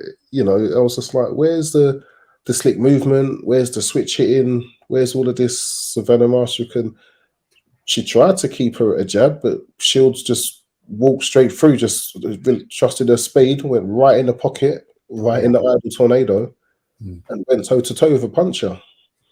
I admire the fact Savannah Marshall's got 76% KO ratio, by the way, and that's why I would much rather watch a Savannah Marshall fight than a Clarissa Shields fight. However, I have to give Clarissa Shields credit because I wanted to see. I didn't really have a horse in the race. I just wanted to see who's going to win because I was very intrigued to see, was it going to be power that won, or was it going to be the clever boxing, the boxing clever, the one who was boxing clever, and the one who was boxing the cleverer, to me, was was Shields, Clarissa Shields. Clarissa Shields, she took the first half of the fight.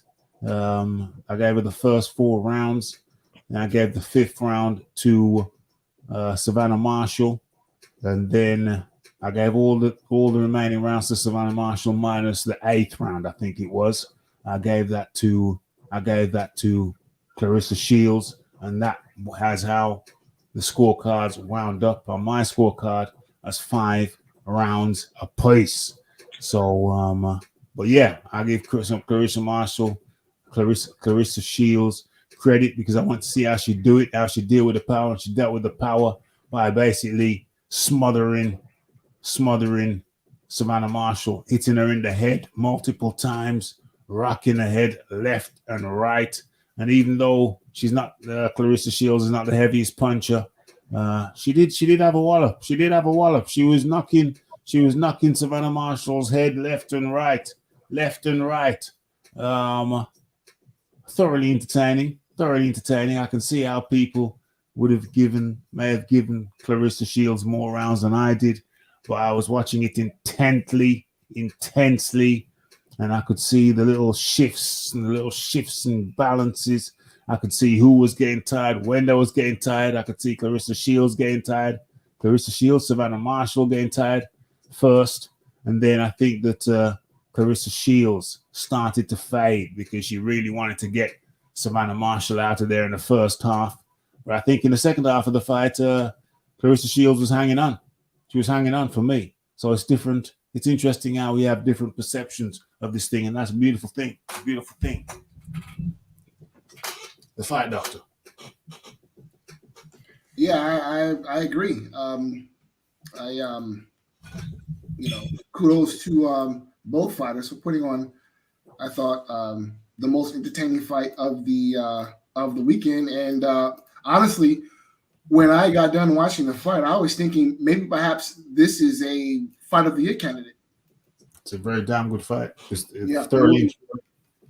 Yeah. And I don't like watching fights 2 times, oftentimes, especially when I've just watched it. But that's the kind of fight, especially with 2-minute rounds. That's the kind of fight I could actually watch again.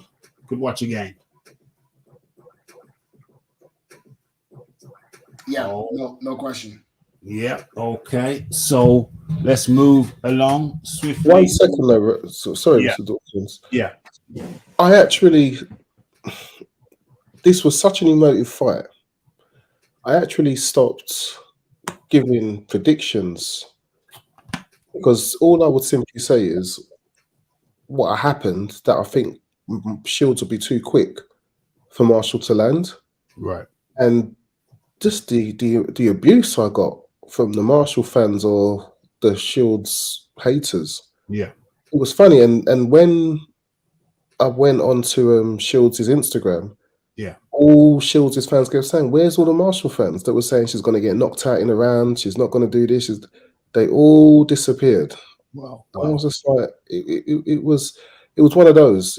People couldn't avoid their dislike for Shields to be able to be objective and just have a look at things, and they were just assuming that she's just going to knock her out. And when she hits her, she's going. And I was like, hitting clean on somebody like Devin Haney, Clarissa Shields, Floyd Mayweather, it's not that easy. That's why they're able to go in there against big punchers and have success. Yeah. So I just wanted to say that this fight drew a lot of emotions out of people, and I just found it really fascinating. It's good for women's boxing because more people watching the fight that would normally watch it, but I just noticed that. For real. I never scored the fight, but I enjoyed it. Clarissa got hurt, but she kept going. Well, Savannah got hurt. I think Savannah got hurt. She got rocked. She got rocked too. You know what I'm saying? It was I think they both tasted each other's power. And even though Clarissa ain't the most powerful, I think she caught her with some nice shots on the head. I saw Savannah's head rocking from left to right, mate. I saw Savannah's head rocking from left to right, and I thought originally Savannah was gonna knock out Shields. That was my original thought. And then I kind of softened a little bit. And then at the end, I thought, well, let me just see what happens. It's 50-50. 50-50. CKO says, I honestly thought the first half was Clarissa's rounds and the second half was Marshall's. It was a close fight. I'll say 6-4. A draw wouldn't be a surprise. 6-4 to who? You say 6-4 to who?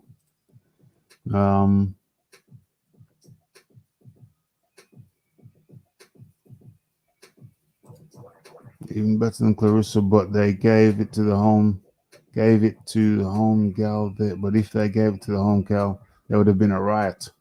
There wouldn't have been a riot. It was English. It was English. It was an English crowd. There wouldn't have been a riot. They'd have just been cheering and singing Sweet Caroline. You know what I mean? There wouldn't have been a riot. I thought Savannah let the first half of the fight go. She was overwhelmed by Clarissa in the first half.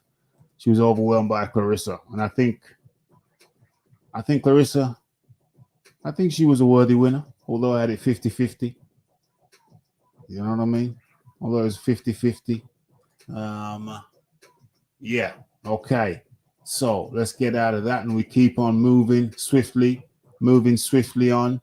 The fight, Doctor, did you see the Baumgartner versus Mayer? So unfortunately, I missed that fight. I didn't get a chance to see it.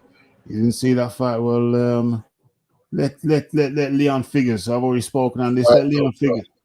Yes, Fight Doctor, catch up on that. That is one fight worth watching again. It was a very cerebral fight. Yeah. It was very difficult to score. Yes. But I had Baumgartner winning. I did have her winning. I might be biased. Yeah. Just a I might have a little bias because I find her an extremely attractive woman. Yeah. And very I do easy, like very easy on the eye. Very easy on the eye. I mean, I'm not saying Michaela May is ugly. It's just that there's something about Baumgartner, even the way she was in the build-up, and she just had this air of this confidence that she was going to do it. I mean, she was in a way fighter. Yeah. And when they was calling out the scorecards, I was not hopeful that they was when they called them out. I just thought they got to say Maya. She's the home fighter, and for Baumgartner to go and she wasn't the home fighter. She was not the home fighter. Maya was not the Maya, home. she was. It was a fight in England. and Sky, Boxer and ESPN working in tandem. She was the home fighter. That's why she came out. She was the A side. Oh, she came out first. She was the promotions fighter. Yeah. So, it wasn't a DAZN card. No. It was a Boxer and ESPN because it was ESPN in the States. Yeah. And I must say, but the home fighter was so biased. The home fighter is the person who comes from the place where the fight's taking place, though, isn't it? No, when I say home fighter, I mean as in she was the promotions fighter. Yeah, the promotion fighter. That's what I mean. Yeah. As in who the referees are going. Who the referees. She was the promoter's girl. Yeah. Yes. Sorry, not fighting on home territory. No, so. Cool. Yeah, it's because when they say it like the home and the away fighter. Who's coming from another promotional banner. Yes, I get you. It's great. I mean, it was a great fight, but with high skill levels. High skill levels. I thought I had Maya 2 rounds ahead on my scorecard. Wow. Yeah. See, I thought the Sky commentary was so biased, but I never listened to it because you were doing it live, and I was saying I wish I was able to watch it live because I when we do it on live, you don't listen to the commentary because you can't have the sound on. But yeah, what were they saying? What was the vibe? What was the vibe with the Sky people? The Sky, if you listen to the Sky commentary, they had Mayo up like 10-2. Sorry, 8-2. Wow. And they was ignoring everything Baumgartner was doing. They would just talk it. Mayo would hit with a stiff jab. Yeah. Baumgartner would reach with the overhand right and come with a left hook. And they'll be like, beautiful jab for Mayo. And I'm like, she's just smacked her face. Mayo's face was beat up afterwards where she was being lit up. Jabs are great scoring punches, but Baumgartner was landing more of the power punches. Yeah. Her movement was better. She engaged on her terms, I think she was more the ring general. But if you listen to Sky, they were just like, I don't know. Maybe I was just looking through it through biased eyes, Yeah. because the vast majority of people seem to think there was some kind of injustice done and that Maya should have got it. I just did not see it like that. I just didn't. I preferred what Alicia was doing. Yeah, I And heard. I'm glad that the judges for both fights gave the right, who I think the right. I heard that the Sky promoters, the Sky people, they were biased. I had heard that. Yes, I had heard that. Yeah, and the crowd, the crowd, however, the crowd thought that what's Mayor? The crowd thought the Mayor had won also, though, didn't they? Yes, they did. Yeah, yeah. They very much did. But And then I thought the Mayor had won also. I thought Mayor had won also. I thought I had Mayor ahead by 2 rounds. But I could see how there could be a margin, a 2-round margin, because if you're scoring for volume, we discussed that on the show at the time. If you're scoring for volume, then it'll be Mayer. But if you're taking power shots into account, then it could easily be Baumgartner. So I could see how Baumgartner could have won, but I thought they was going to give it to Mayer. I was pleasantly surprised when Baumgartner got it. Pleasantly surprised. Pleasant surprise. They gave it to Baumgartner. Baumgartner is very attractive. I was relieved they gave it to Baumgartner. Sorry? I was relieved. Why was you relieved? Why was you relieved?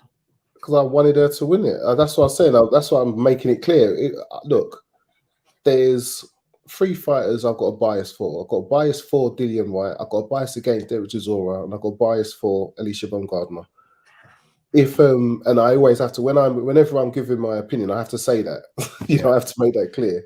Yeah, that you're not going to get a completely objective opinion from me on those 3 fighters. I was happy. She won. I can see how she could have won, but I could see how Maya could have won also. But certainly I had it much closer than the Sky people had it. Way closer. What's going on here? I agree. Emotions, Clarissa. A lot of hate was thrown around on each other's fans. Yeah, I didn't really see that. I didn't really see all that. I wasn't really paying attention to all of that stuff. I mean, basically the Rafi comes on, does his research, does his shows, and that's pretty much that. I don't really get much time to be floating around and seeing too much of what the fans were saying. But yeah, I think we're coming to a close now. So quickly, I'll go to the fight, Doctor, and I'll say Plant versus Durrell. Yeah, I missed that one too, so I'll need to download that and rewatch it. But I mean, Durrell is well past his sell-by date, so yeah, what next? Perhaps maybe Plant and Benavidez, or Plant and Charlo. Yeah, Plant v. Charlo would be cool. That is if the PBC isn't going bankrupt. PBC, the holder-uppers of fights. Yeah, I mean, everyone's playing the wait on Canelo game. Yeah, and it's getting to the point of being ridiculous because Alvarez clearly doesn't want to fight anyone. Mm-hmm. So what are you waiting for? What are you waiting for? I suppose Plant could fight Andrade, maybe. Yeah. Okay. I'd watch that fight. Yeah, but there are fights to be made on the PBC side, and again, everyone's playing this stupid wait on Alvarez game. Yeah, and I think the end result is that people are just going to become disinterested and say, okay, you know what? You didn't give us the fights that we wanted to see when you had the opportunity. Yeah. So now you're going out of business. And guess what? We don't care. Congratulations. We don't care. Nobody care. We're on figures. Plant versus Durrell. Did you see it? No, I didn't. Okay, well, I saw it. So I can talk on it a little bit. Plant starched him. I think it was a left to the body and a right to the jaw, and he turned him over. Can't remember what round it was, but turned him over, put him on the canvas, lying there. Referee just took a look, and just waved it off. I think it was the latter second half of the fight. Plant can go on now. PBC. He's a PBC guy himself, I believe. Yeah, PBC guy. I don't know who he gets next. But it was nice. It was a nice showing. Darrell, he can go ahead and retire now. 2-time world champion. He can go ahead and retire. You know, nobody needs those kind of knockouts. So yeah, enthralling, highly entertaining night of fights, or weekend of fights. I think we covered it all. The Leon Figures, your final words, please. It's been good to have you. It's been good to have everybody up in here. Hit that like button, hit that subscribe button, and hit that share button. Leon Figures. Yes, Rafi, thank you for having me on. I mean, I'm gutted I wasn't able to catch the live and the prediction show. I've just been working so much. Hey, work comes first. Yeah, gotta make that money, man. But yeah, I thoroughly enjoyed the fights over the weekend. It's nice to have busy boxing schedules. Absolutely. And let's hope that the men start to do more like what the women are doing. Cross-promotional, big fights where more eyes come on the sport, and we get to see the fights that the fans want. Mm.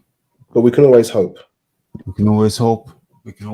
And that was the Leon Figures. Good of him to join us on this Monday evening, Monday night. It's Monday night. That was the Leon Figures. Much thanks to him. Okay. Sharing his thoughts and observations with us. Okay. And then, of course, there was a Fight Doctor. Final Fight Doctor, thanks for joining us. I think we still got that bet on. You're saying it's going to be Areola. I'm saying it's not. And Eddie So the bet was that if Joshua fights Otto Wallin in his next fight, then I owe you $10. Or 10. No. 10 you No. That was not the bet. Oh, bet okay. was, yes, indeed it was. Yes, it was, sir. The bet. Are you sure? I'm positive. Yes. So you're adamant that Joshua fights Otto Wallin in his next fight, and the bet was that if Joshua fights Wallin in his next fight, I owe you 10 UK pounds.